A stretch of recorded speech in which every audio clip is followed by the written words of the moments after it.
Hi students, in this class we are going to discuss very important concept, Poiseuille's formula for flowing of liquid. So what is a Poiseuille's formula, Poiseuille's equation? Poiseuille's equation is, it tells about basically volumetric flow rate. Volumetric flow rate. Volumetric flow rate is nothing but we generally denote with a Q.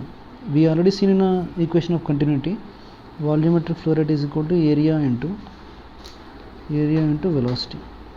In volumetric flow rate, V dot we represent, it is also equal to Q.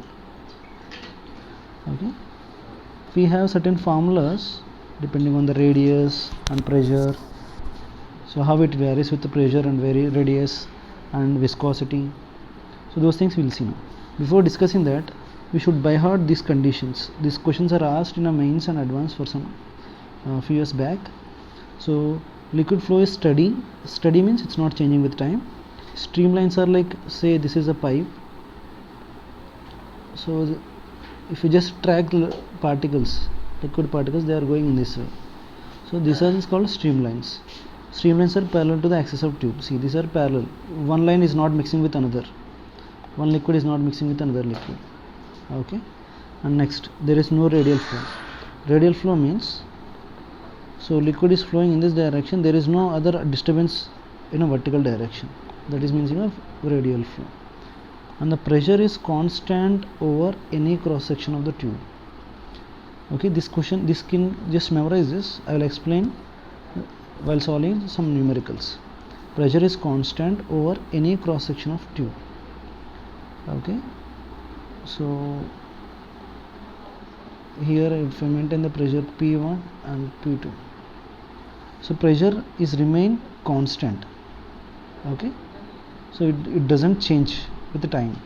So that is what is meaning of pressure remains constant. The liquid in contact with the walls of the tube is at rest.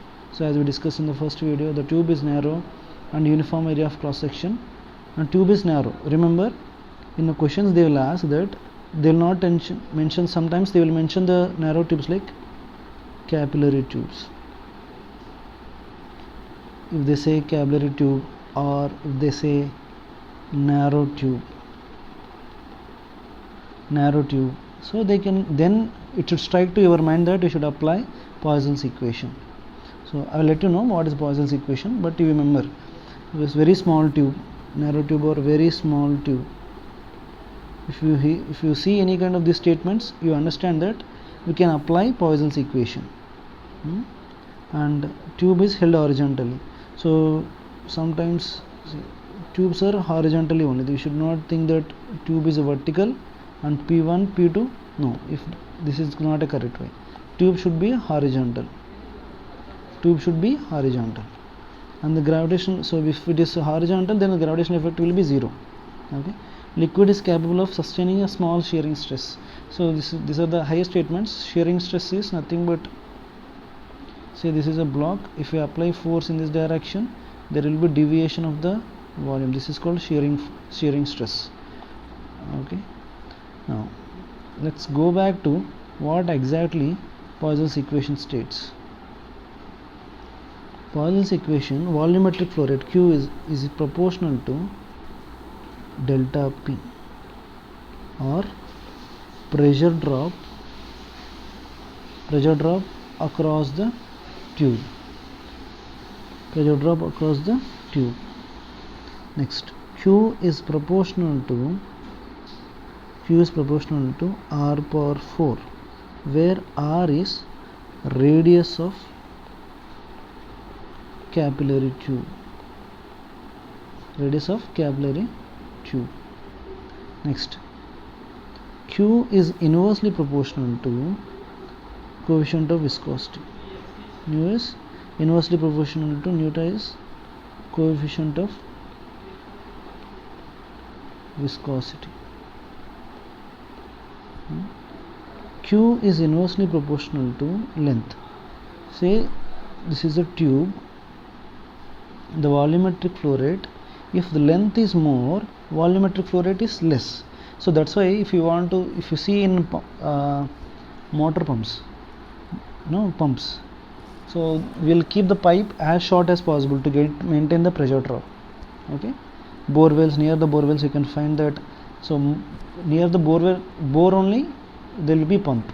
They will not maintain pump one place and bore another place, because the pipe length increases, the pressure cannot be created, volume cannot be sucked out.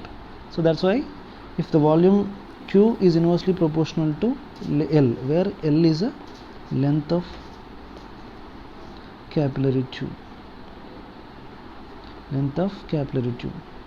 okay, see carefully, Q is inversely proportional to pressure, proportional to R power 4 and inversely proportional to nu and inversely proportional to length.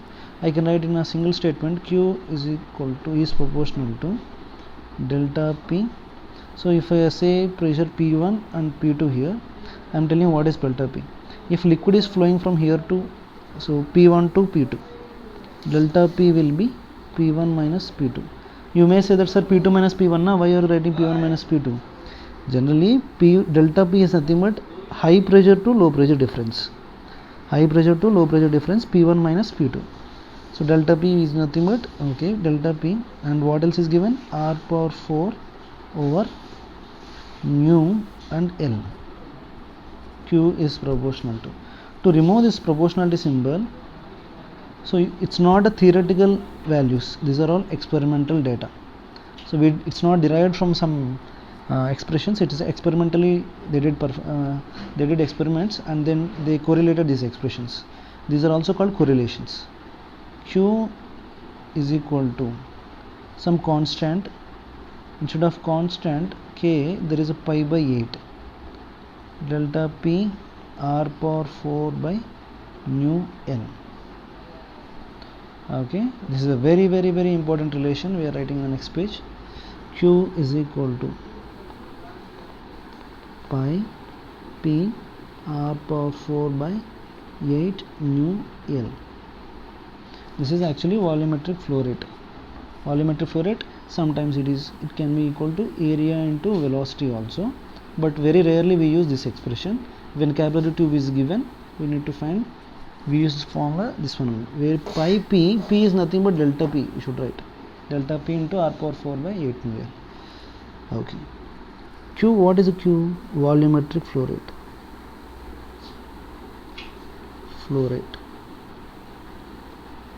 Okay, delta P is nothing but pressure difference.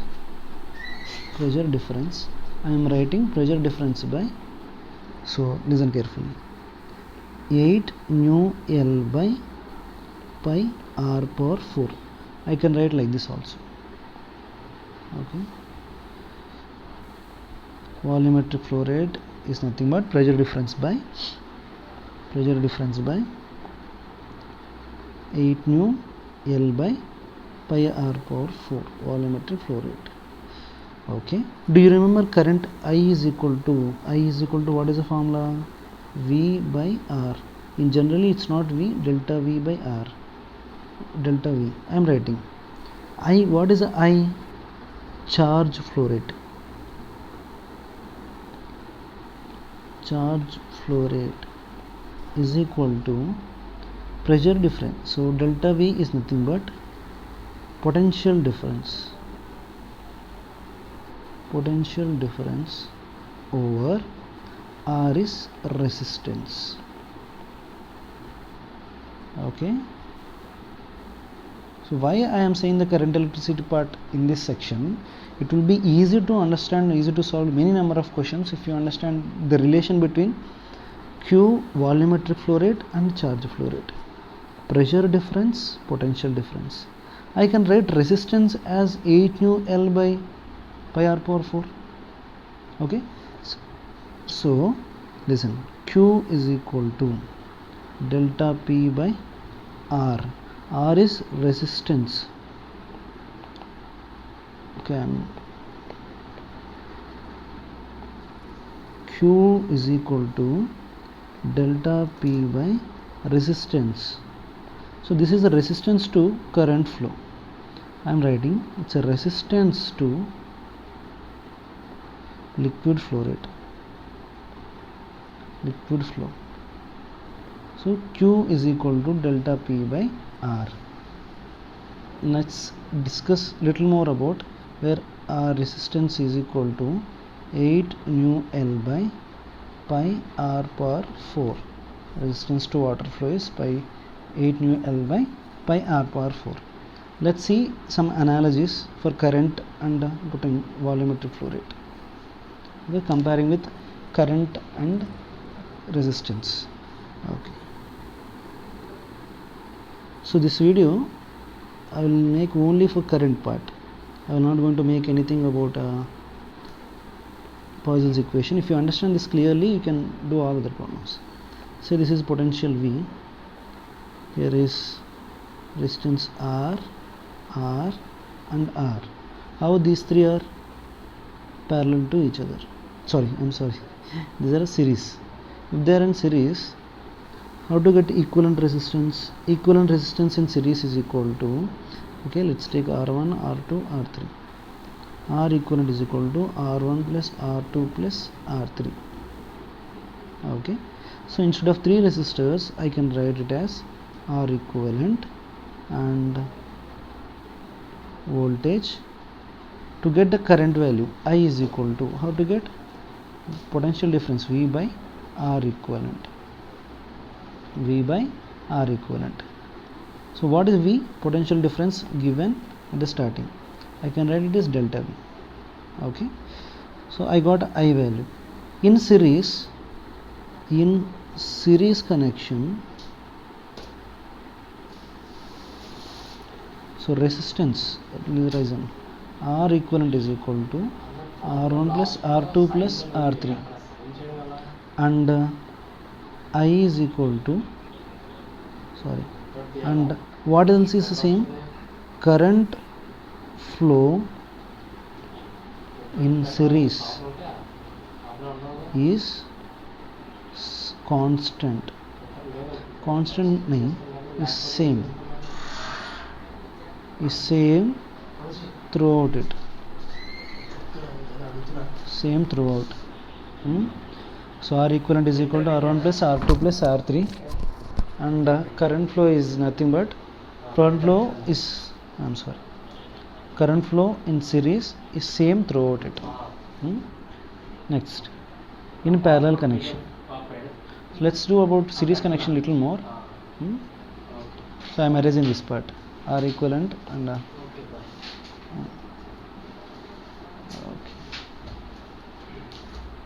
Let's see, find the potential difference across the resistance R1. How to find it? First of all, we should get I. I is equal to V by R equivalent.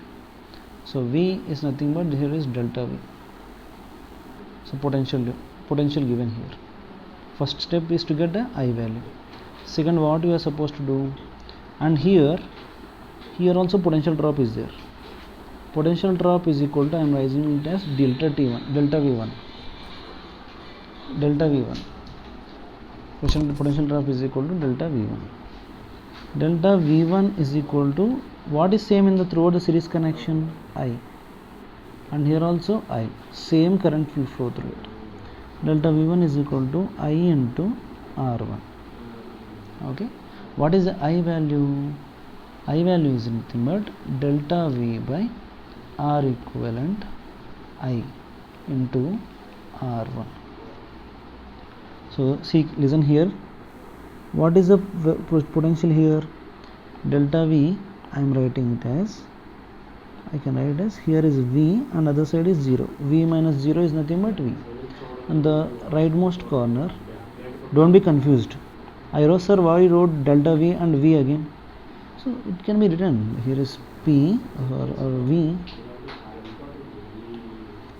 there is a V. This side potential is V, other side potential is 0. I can write V minus 0 as a V also. Understand? Potential difference is potential between the two ends, battery.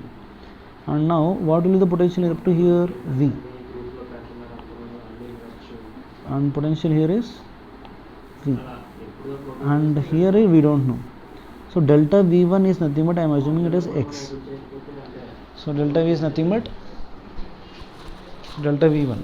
You have to find delta V1 is equal to V minus X is nothing but delta V1. V minus X is nothing but delta V1.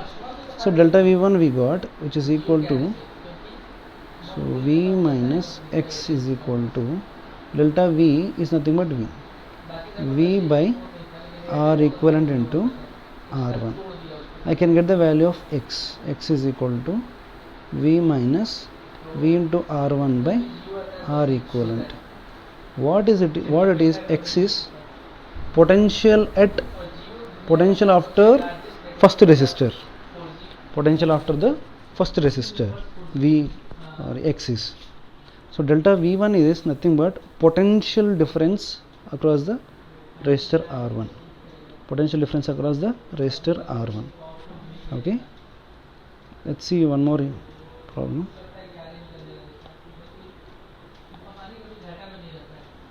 I am creating few pages to explain more. Okay. Let's see in parallel connection. Sir, why are you explaining everything like this connection, batteries? Why are you explaining? There is a reason why I am explaining. Listen carefully. So in parallel connection,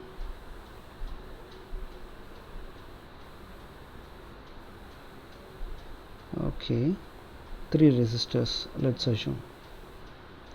Each has a resistance R1, R2 and R3. They are connected to a battery. Now in parallel connection, we should note two things. 1 by R equivalent is equal to 1 by R1 plus 1 by R2 plus 1 by R3 and so on. Here 3 resistors are there, so I took only 3. In a series connection, what is same current? In parallel connection, potential difference remains same. Potential difference. If you are confused, it's parallel connection, start with P. Potential in parallel connection, potential difference remains same. Okay, which means here you are able to see 3 resistors across this. Say volume potential, here is a potential, because there is no loss of potential, whatever potential V and V and V, all these have same potential drop. Okay, that's what the meaning of potential difference across the remains same. How to get the current now? So in parallel case, now current is equal to I is equal to, I am assuming, see here, the current flow through is I. Okay, from this current is divided, assume it's not divided equally, I1, I2, I3. So I is equal to, it's like a current water flow, whatever water goes inside, the same water goes outside. I is equal to I1 plus I2 plus I3. I is equal to sum of these 3. How to get I1? I1 is equal to, here potential is how much? V. I1 is equal to V by R3. What about I2? I2 is equal to V by R2. And I3, oh, I assume different namings. So I can assume this as I3, I2 and I1. So I1 is equal to V by R1. I am writing here.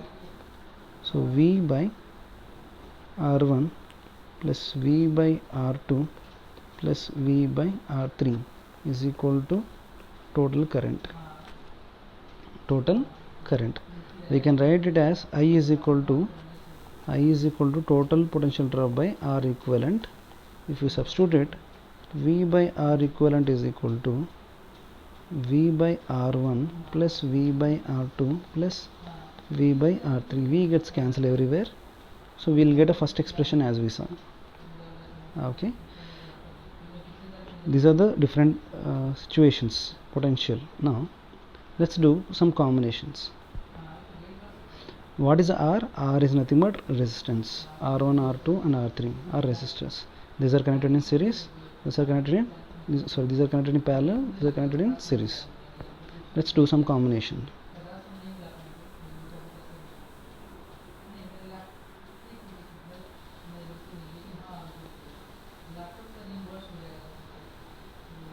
So this is connection. Okay, this is potential V, R1, R2, R3 and R4. How to solve these cases? When you see some combination of series and parallel, when you see directly first two series, there is no interconnection between. First to find R equivalent. R equivalent is equal to R1 plus R2. First you can get, instead of 2 we can replace it to 1. So R equivalent 1. R equivalent 1 is equal to R1 plus R2. Next, see here, these two are how these two are like parallel. When they are parallel, R equivalent 2 is equal to 1 by R3 plus 1 by R4. R equivalent is equal to R3, R equivalent 2 is equal to R3 R4 by R3 plus R4. So instead of these two I can replace with a single resistor, which is equal to R equivalent 2. Okay, it's connected to battery. Okay, it's connected to voltage V. And how to get the current? I is equal to, now these two resistors, how these two resistors are? Final R equivalent is equal to R equivalent 1 plus R equivalent 2. I is equal to V by R equivalent. So we will get the value of I. If they ask you how to get potential difference across R1, potential difference across R1, or potential at here X is equal to, then if they ask, listen carefully, how to solve potential difference. So V1 is equal to, so then intermediate diagrams you forget about it. We first ultimately we got I is equal to V by R. So if they are asking to get the potential drop across R1, so V delta V1 is equal to, V is equal to IR, I into R1.